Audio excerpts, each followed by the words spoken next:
If your trimmer does not start, you can try the following. However, always try to start it in the usual way, twice, before you start to use the tips shown in this film. If your trimmer does not start, first check the fuel.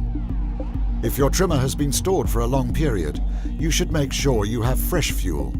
This only applies if it has been fueled with pump petrol. The fuel must be a mixture of a good quality two-stroke oil. If you are using the universal powered by McCulloch two-stroke oil, the mixture must be 2%. That is 100 milliliters of oil to 5 liters of petrol. If you are using any other two-stroke oil, read the producer's instructions carefully. If your trimmer has been stored filled with alkalite fuel, you do not need to change this. Check that the machine is in the on position. Follow the starting instructions. Press the primer bulb of the fuel pump until it fills with fuel, and then press it another 3 times. Make sure that you fully press the bulb down. If the rubber bulb does not fill with fuel and the machine has enough fuel in the tank, contact your servicing dealer.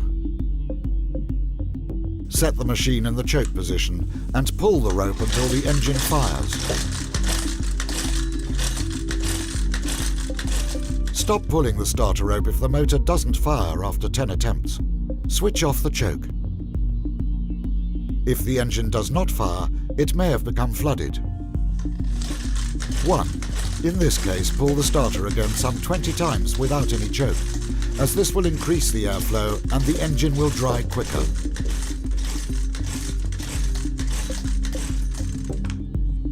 2. If your machine still does not start, then apply full throttle when pulling the starter handle.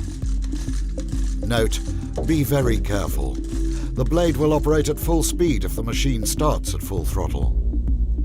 Engines using oxypower cannot be started on full throttle. You must therefore pull the starter some 20 times with an open throttle, then release the throttle, and then pull the starter once again to start. 3. If the machine still does not start, unscrew and check the spark plug. Wipe the plug using a dry and clean cloth. Wait for some time to allow the fuel in the cylinder to evaporate. Make sure that you do this outdoors or in a room with good ventilation. Then replace and tighten the plug and start your machine following the previous starting instructions.